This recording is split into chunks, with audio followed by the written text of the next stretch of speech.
Hello students, बहुत बहुत स्वागत है आपका एडू फ्यूचर चैनल पे। क्लास 8 का टॉपिक हम लोग उठाने जा रहे हैं और वो टॉपिक है आपका माइक्रो ऑर्गेनिज्म फ्रेंड्स एंड फो, है ना। ये क्लास 8 का टॉपिक है माइक्रो ऑर्गेनिज्म फ्रेंड्स एंड फो। देखो, इसमें हम लोग पढ़ेंगे माइक्रो ऑर्गेनिज्म के बारे में। माइक्रो का मतलब क्या होता है? बहुत स्मॉल, वैसे ऑर्गेनिज्म जो हम नेकेड आई से नहीं देख सकते, है ना। वैसे ऑर्गेनिज्म को हम लोग माइक्रो ऑर्गेनिज्म बोलते हैं। और आपको पता होना चाहिए इस ऑर्गेनिज्म के बारे में सबसे पहले जो थे वो लीवेनहॉक का नाम आता है। उन्होंने ही सबसे पहले इसको ऑब्जर्व किया था अपने द्वारा बनाए हुए माइक्रोस्कोप से। एक्चुअली में माइक्रो ऑर्गेनिज्म जो है ना, उसको आप माइक्रोस्कोप से ही देख सकते हो, चाहे वो सिंपल हो या फिर कंपाउंड हो या फिर इलेक्ट्रॉन हो। ओके, हम लोग इसको अपने नेकेड आई से नहीं देख सकते, है ना। देखिए, वही कुछ ऐसा ही लिखा हुआ है। देखिए, लिखा हुआ है micro organism are tiny organism which are so small that we can't see them by unaided eye, है ना। तो नेकेड आई से आप इसको देख नहीं सकते। आपको कुछ इसके लिए क्या ज़रूरत पड़ेगी? आपको कुछ टूल्स की ज़रूरत पड़ेगी। और वो टूल्स क्या हो सकता है? मैग्नीफाइंग ग्लास, जिसको हम लोग क्या बोलते हैं? Simple microscope. इसको हम लोग सिंपल माइक्रोस्कोप बोलते हैं। और क्या भाई? तो आप सिंपल माइक्रोस्कोप से आप सारे ऑर्गेनिज्म को नहीं देख सकते। आप चाहोगे कि वायरस को देख लें, आप चाहोगे बैक्टीरिया को देख लें, तो ये नहीं देख सकते आप। कुछ माइक्रोब्स को देख सकते हो, जैसे कि इसको फंगाई को देख सकते हो आप, है ना।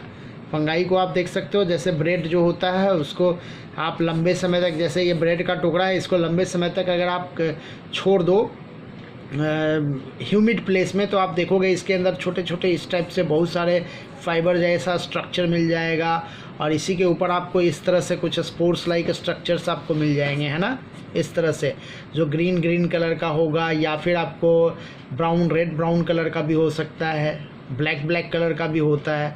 तो ये सब क्या होते हैं? फंगाई होते हैं, ये माइक्रोब्स है।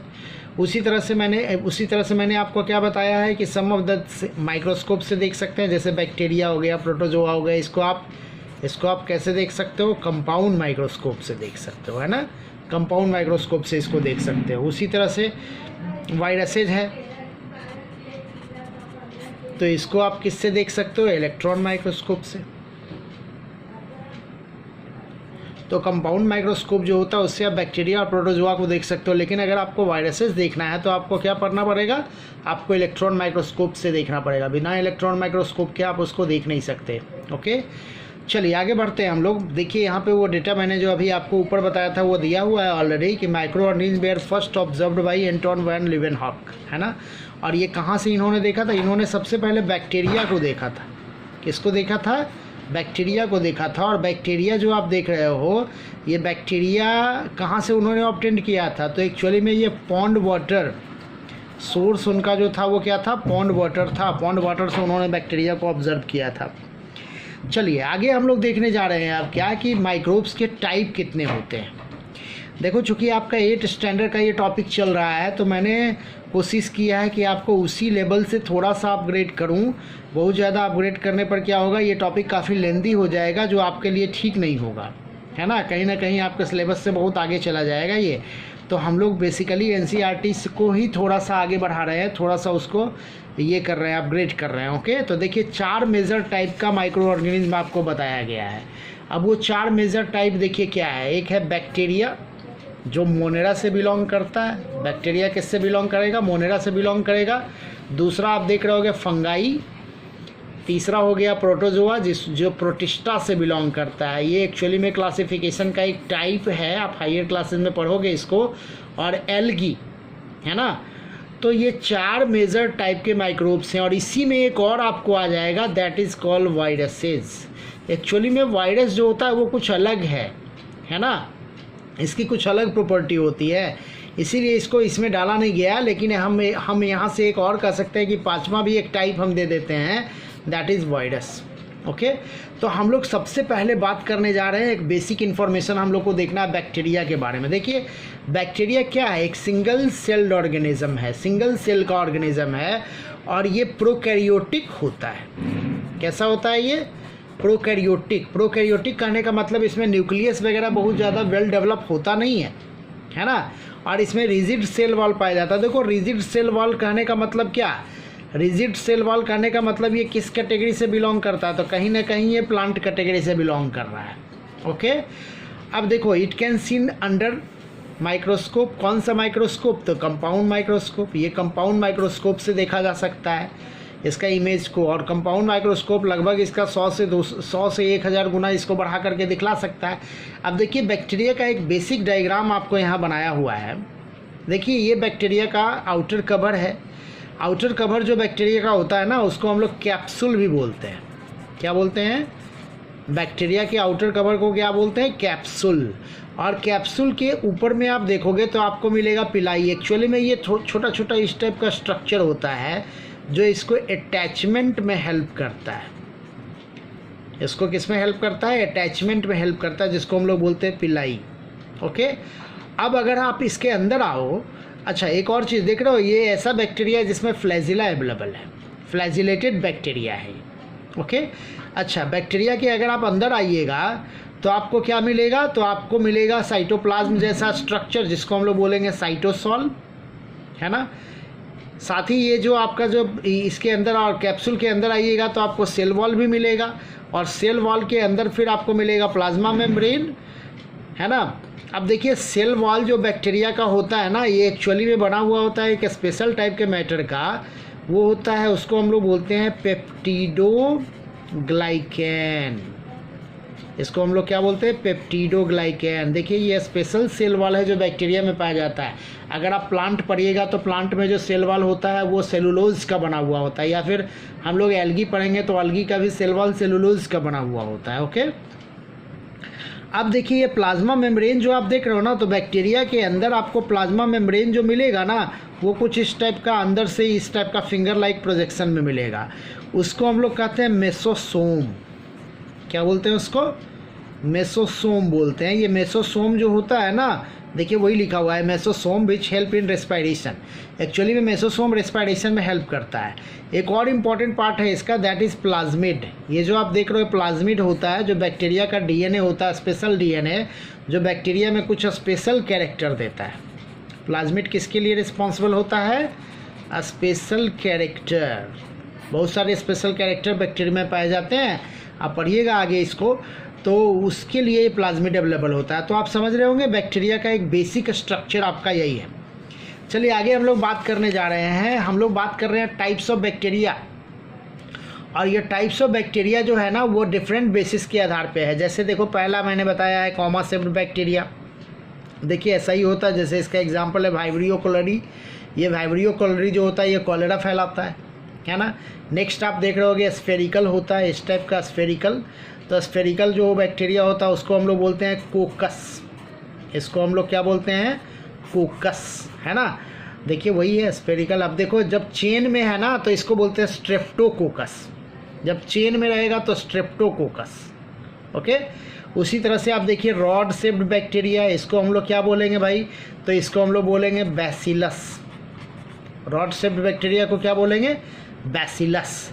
अब देखो बैसिलस में कौन आ गया, तो एस्चेरिचिया कोलाई हो गया, सैल्मोनेला टाइफी जो कि टाइफाइड फैलाता है, इसी से टाइफाइड होता है, सैल्मोनेला टाइफी से। ओके, और नेक्स्ट आप देख रहे होगे स्पाइरल शेप्ड, इसको हम लोग बोलते हैं स्पाइरुलम। इसको हम लोग क्या बोलेंगे, स्पाइरुलम बैक्टीरिया जो स्पाइरल शेप्ड होता है। देख रहे हो इस टाइप का स्पाइरल, तो ऐसा भी होता है ये। तो इसमें देखिए आ गया आपको क्या, तो टर्पोनेमा हो गया, बोरेलिया हो गया, ये सब आपका स्पाइरल बैक्टीरिया। ओके, तो अब हम लोग जो आगे बात करने जा रहे हैं वो होगा फंगाई के बारे में। बैक्टीरिया का ये बेसिक बात हो गया, उसका स्ट्रक्चर आपने देख लिया। अच्छा, बैक्टीरिया का इंपॉर्टेंस हम लोग इसी वीडियो में आगे पढ़ने जा रहे हैं। फिलहाल अभी हम लोग जो देखने जा रहे हैं वो है फंगाई। देखिए फंगाई का स्टडी कहलाता है माइकोलॉजी, याद रखिएगा इसको।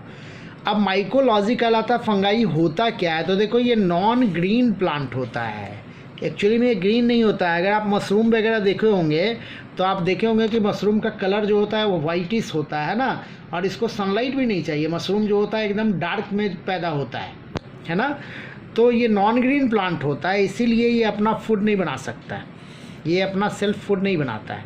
ओके, ये या तो पैरासिटिक होता है या फिर क्या होता है, सेप्रोफाइटिक होता है। या तो पैरासिटिक होता है या फिर क्या होता है, सेप्रोफाइटिक होता है। सेप्रोफाइटिक का मतलब क्या हो गया डेड और डिकेड मैटर पे अपना लाइफ गुजारना। और पैरासिटिक का मतलब क्या हो गया कि होस्ट के ऊपर अपना लाइफ गुजारना, है ना। जैसे देखो यहाँ पे एग्जांपल दिया हुआ है पक्सीनिया, ये प्लांट में पैरासाइट होता है। उसी तरह एनिमल में अगर आप पैरासाइट देखोगे तो एनिमल में ये कौन सा पैरासाइट होता है, जैसे आप देखते होंगे कि एथलीट फुट्स, इसका एग्जांपल मैं दे देता हूँ यहाँ पे, एथलीट फुट, है ना। एथलीट फुट मतलब होता है क्या कि जनरली क्या होता है, पैर के बीच में जो उंगली होती है ना, उंगली के बीच में, जिसको हम लोग जनरल भाषा में बोलते हैं पानी लगना, पैरों में पानी लगना जिसको बोलते हैं, उसी को हम लोग बोलते हैं एथलीट फुट। ये एक्चुअली में एक टाइप का फंगल डिजीज़ है, फंगाई से पैदा होता है ये। ओके, तो कहने का मतलब ये पैरासाइटिक भी होता है और साथ में क्या होता है, सेप्रोफाइटिक भी होता है। देखिए वही लिखा हुआ है। और grow on organic food, bread mould वगैरह हो गया, या फिर आप देखिएगा कि जो सड़ा हुआ जो ये होता है, कोई ऑर्गेनिज्म अगर डेथ कर जाता है, या सड़ा हुआ जो आपका ऑर्गेनिक मैटर है जो हमारे द्वारा यूज़ किया जाता है, वो सब में इसका ग्रोथ बहुत तेज़ी से होता है। ओके, चलिए आगे हम लोग बढ़ रहे हैं, उसके स्ट्रक्चर्स के बारे में बात कर रहे हैं। देखिए जैसे फंगाई क्या बताया गया है कि fungi like mushroom, mould, mildew, ये सब जो होता है वो यूकैरियोटिक होता है। देखो अभी मैंने बात किया था बैक्टीरिया के बारे में, तो मैंने आपको बताया था कि बैक्टीरिया प्रोकैरियोटिक होता है, लेकिन फंगाई क्या होता है, यूकैरियोटिक। यूकैरियोटिक का मतलब क्या होता है, इसमें डेवलप्ड फॉर्म ऑफ न्यूक्लियस पाया जाता है, इसमें न्यूक्लियस प्रॉपरली डेवलप होता है आपका। ओके, अच्छा एक और मैं बात यहाँ पे बता दूँ कि फंगाई जो होता है ना, उसका जो सेल वॉल पाया जाता है, देखो फंगाई में सेल वॉल पाया जाता है, और इस सेल वॉल को हम लोग क्या बोलते हैं, इसको हम लोग बोलते हैं चिटीन। सेल वॉल का नाम क्या है, चिटीन का बना हुआ होता है ये सेल वॉल। ये स्पेशल बात है, ये स्पेशल बात है, सिर्फ फंगाई में ऐसा होता है। उसी तरह बैक्टीरिया के बारे में मैंने आपको बता दिया, उसमें क्या पाया जाता था, पेप्टिडोग्लाइकैन। ओके, तो चलिए हम लोग बात कर रहे हैं कि फंगाई का बॉडी स्ट्रक्चर कैसा होता है। देखो ये फंगाई जो होता है ना, वो हाइपी पाया जाता है। हाइपी क्या है, थ्रेड लाइक। जैसे आप फंगाई को देखोगे ना माइक्रोस्कोप से, तो आप देखोगे लगेगा कि बहुत सारा धागा एक दूसरे से उलझा हुआ है। उसी धागे जैसे स्ट्रक्चर को हम लोग बोलते हैं, दैट इज़ कॉल्ड हाइपी। और इस हाइपी का जो सिंगल यूनिट होता है ना, इस हाइपी का जो यूनिट होता है, सिंगल धागा को हम लोग बोलते हैं माइसेलियम। उसको हम लोग क्या बोलेंगे, माइसेलियम बोलेंगे, सिंगल धागा को उसको, है ना। तो देखिए वही लिखा हुआ है, फिलामेंट विच पेनेट्रेट इनटू सबस्ट्रेट, जो खाना इसका होता है वो ऑर्गेनिक मैटर उसके अंदर पेनेट्रेट कर जाता है और एंजाइम सेक्रेट करता है। और एंजाइम जो होता है उसके अंदर जो न्यूट्रिएंट्स अवेलेबल होते हैं उसको ब्रेक डाउन कर देता है और उसको फिर ये ऑब्जर्व कर लेता है। एब्जॉर्प्टिव नेचर होता है इसका, है ना। इसका नेचर कैसा होता है, एब्जॉर्प्टिव। एब्जॉर्प्टिव का मतलब क्या हो गया कि ये डाइजेस्टेड एंजाइम को अपने बॉडी से बाहर निकाल देता है ना। हम लोग क्या करते हैं, हम लोग फूड लेते हैं और फूड लेकर के उसको क्या करते हैं, बॉडी के अंदर डालते हैं और हमारे बॉडी के अंदर ही डाइजेस्टिव एंजाइम निकलता है। लेकिन इसके साथ ऐसा नहीं है। मान लो ये फंगाई है तो ये अपना डाइजेस्टिव एंजाइम बाहर निकाल देगा और बाहर फूड को डाइजेस्ट करेगा और जो न्यूट्रिएंट्स होगा उसको अपने बॉडी के अंदर ले लेगा। इसी को हम लोग बोलते हैं एब्जॉर्प्टिव पर्पस। अब देखिए अगर हम लोग इसका रिप्रोडक्शन देखते हैं तो रिप्रोडक्शन के लिए स्पोर पे डिपेंड करता है। इसमें बहुत सारे स्पोर निकलते हैं। देखिए यहाँ पे दिया हुआ है, जैसे ये वाला जो हिस्सा आप देख रहे हो जो है ना, इसको हम लोग बोलते हैं स्पोरेंजियम। ये क्या है, स्पोरेंजियम। और स्पोरेंजियम के अंदर में देखिएगा डस्ट के जैसा स्पोर्स पाया जाता है। ये स्पोर्स हवा के द्वारा फैल जाता है अपने सराउंडिंग्स में और नए नए फंगाई का डेवलप करता है, नया हाइपी बनाएगा और नया फंगाई डेवलप कर देगा। ओके, है ना। वही देखिए यहाँ लिखा हुआ है स्पोरेंजियम, यहाँ भी बताया हुआ है आपको। अब देखिए स्पोर्स जो होता है वो दोनों तरफ से पैदा होता है। ये सेक्सुअल रिप्रोडक्शन के द्वारा भी पैदा होता है और ये सेक्सुअल रिप्रोडक्शन के द्वारा भी पैदा होता है। और ये एडेप्ट कर सकता है, डिस्पर्सल भी होता है इसमें, मतलब एडेप्टेशन इसमें बहुत ज़्यादा होता है ना। फंगाई जो होता है इसका एडेप्टेशन पावर इतना अच्छा है कि अगर अनफेवरेबल कंडीशन है तो वो अपने आप को सर्वाइव कर लेगा और जब भी फेवरेबल कंडीशन आएगा तो देखिएगा ये ग्रोथ करना शुरू कर जाएगा, है ना। तो ये स्पेशल बात है, इसमें वही बताया गया है, survival for extended period of time under unfavourable condition. Okay, तो फंगाई को देखने के बाद हम लोग जो अगला टॉपिक देखने जा रहे हैं वो है हमारा एल्गी। देखिए एल्गी जो होता है वो प्लांट होता है, ये भी प्लांट से बिलोंग करता है ना। प्लांट का सबसे छोटा अलग, मतलब सबसे सिंपल टाइप का प्लांट हम इसको बोल सकते हैं। ओके, तो आप देखिए क्या बताया गया है, सिंपल प्लांट है और मोस्टली एल्गी जो होता है एक्वेटिक ही होता है। वाटर में अपना लाइफ गुजारता है। इसमें सेल वॉल पाया जाता है। तो एल्गी का सेल वॉल किसका बना हुआ होगा? तो सेलुलोज का। ये किसका बना हुआ होगा? सेलुलोज का सेल वॉल होता है। इसमें एल्गी में सेलुलोज का सेल वॉल अवेलेबल होता है। अच्छा, एल्गी का स्टडी क्या कहलाता है? तो एल्गी का स्टडी को हम लोग बोलते हैं फाइकोलॉजी। फंगाई के स्टडी को हम लोग क्या बोलते थे? माइकोलॉजी ना। एल्गी का स्टडी कहलाता है फाइकोलॉजी। ओके, अब देखो एल्गी जो होता है, चूंकि प्लांट है तो इसमें अपना क्लोरोफिल होता है, इसमें क्लोरोफिल पाया जाता है ना, और ये अपना फूड जो होता है बना सकता है। जब क्लोरोफिल होगा तो अपना फूड बनाएगा और फोटोसिंथेसिस करेगा।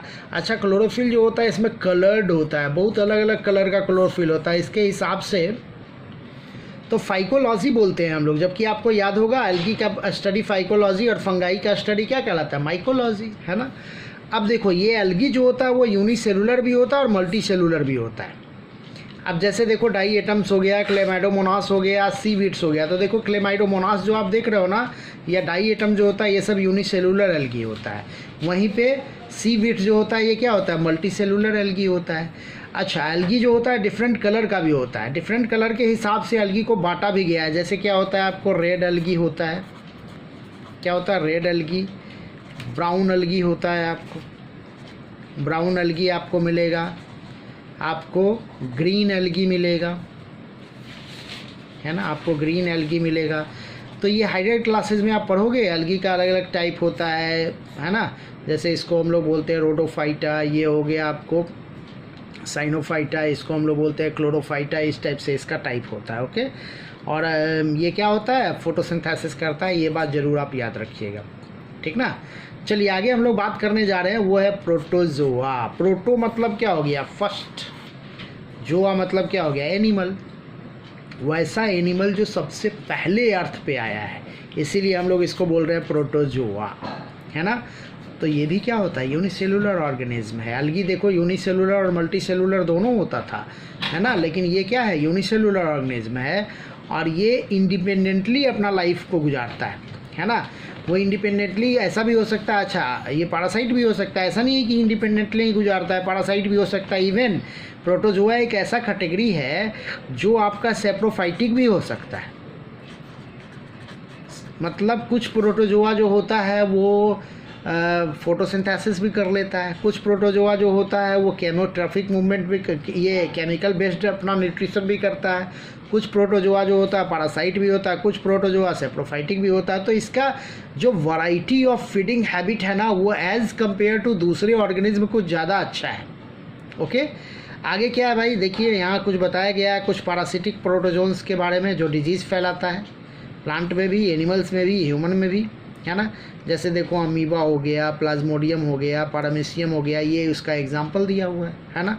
और डिजीज़ फैलाने वाले जो प्रोटोजोआ है उसका मैं कुछ आपको एग्जाम्पल अलग से दे देता हूँ। जैसे आपने नाम सुना होगा प्लाज्मोडियम वाइवेक्स का, है ना।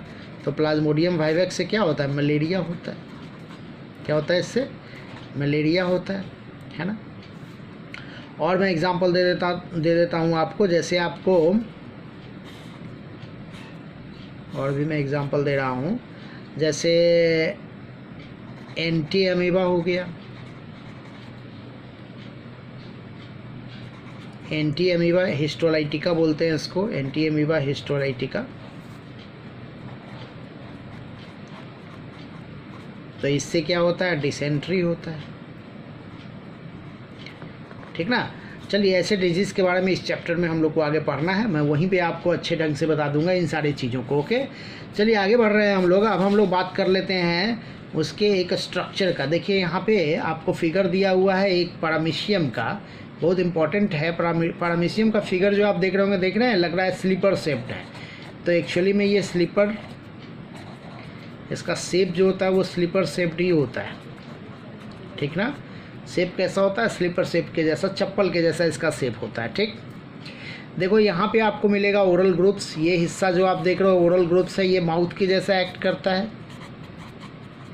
एक्ट्स एज ए माउथ के जैसा करता है ये एक्ट। ओके, इसके चारों तरफ आप क्या पाओगे? तो इसके चारों तरफ आपको सिलिया मिलेगा। वही देखिए सिलिया है। इसका पर्पस क्या होता है? तो लोकोमोशन में हेल्प करता है। अच्छा, ये डाइकैरियोटिक होता है। क्या होता है ये? डाइकैरियोटिक। डाइकैरियोटिक कहने का मतलब इसमें डबल न्यूक्लियस मिलेगा, एक मिलेगा लार्ज और एक मिलेगा स्मॉल। लार्ज को हम लोग क्या बोलते हैं, मैक्रो, और इसको हम लोग बोलते हैं माइक्रो। तो मैक्रो न्यूक्लियस और माइक्रो न्यूक्लियस मिलता है। देखो यही है लार्ज न्यूक्लियस, इसको हम लोग बोलेंगे मैक्रो, और इसके जस्ट बगल में आप देखोगे ना तो यहाँ पे आपको मिलेगा माइक्रो न्यूक्लियस, यहाँ जस्ट बगल में आपको मिलेगा माइक्रो न्यूक्लियस।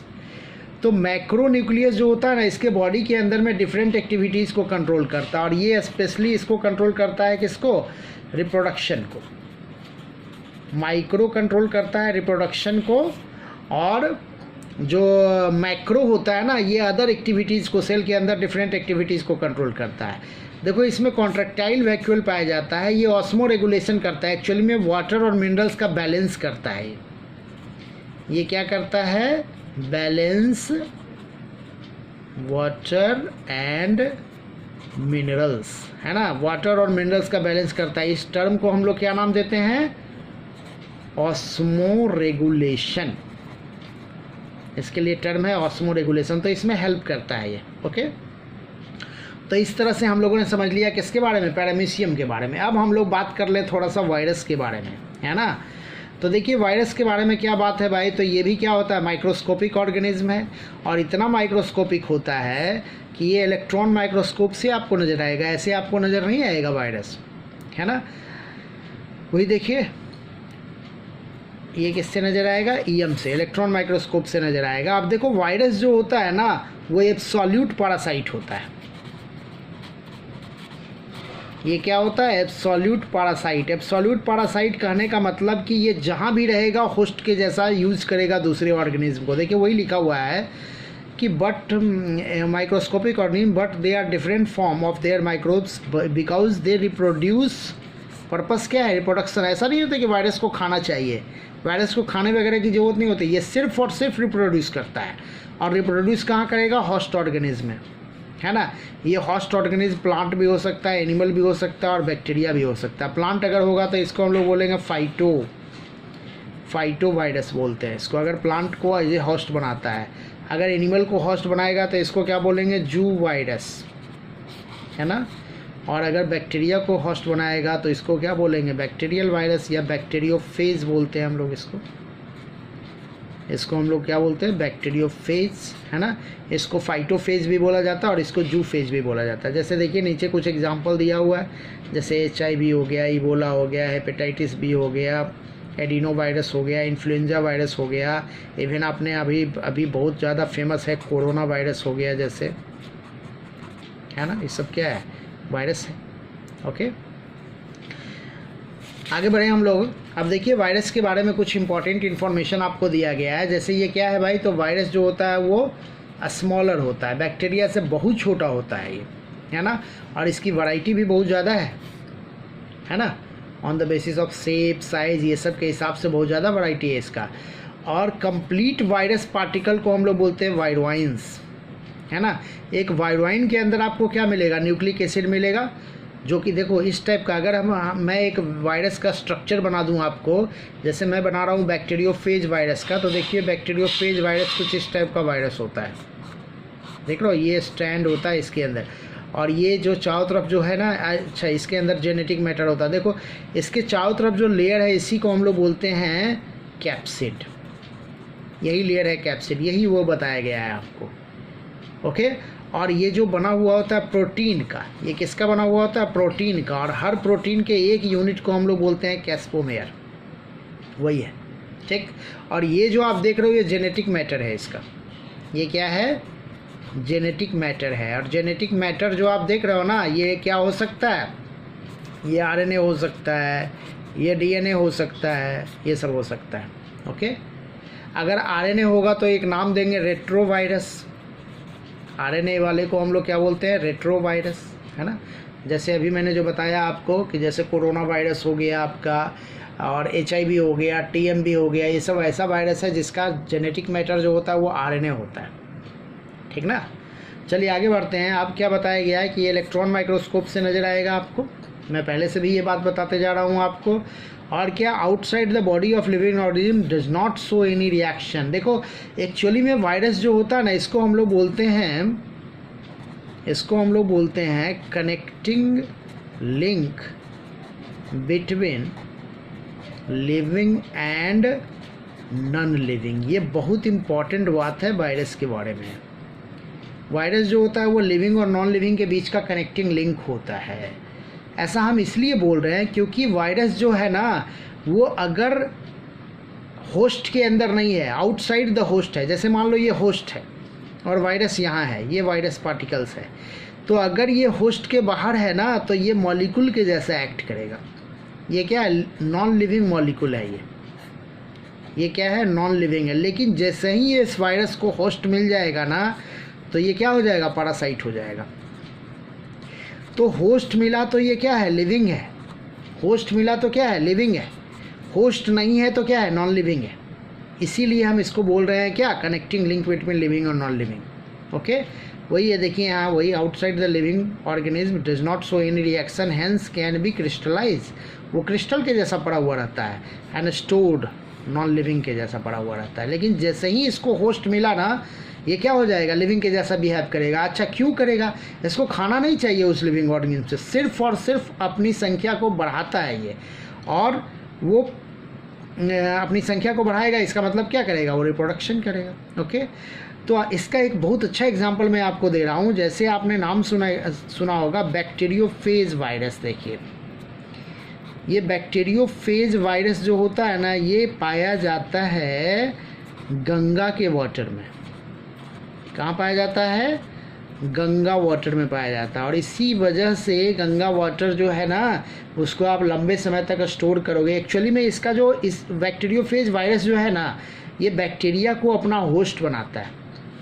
तो गंगा वाटर में चूँकि ये पहले से अवेलेबल है तो इससे क्या होता है कि गंगा वाटर में जितने भी बैक्टीरिया मिलते हैं हमारे एक्टिविटीज़ के द्वारा, ह्यूमन एक्टिविटीज़ के द्वारा, वो सारे बैक्टीरिया को वो फिनिश कर देता है, जिसकी वजह से आप गंगा वाटर को क्या कर सकते हो? लॉन्ग टर्म तक स्टोर कर सकते हो।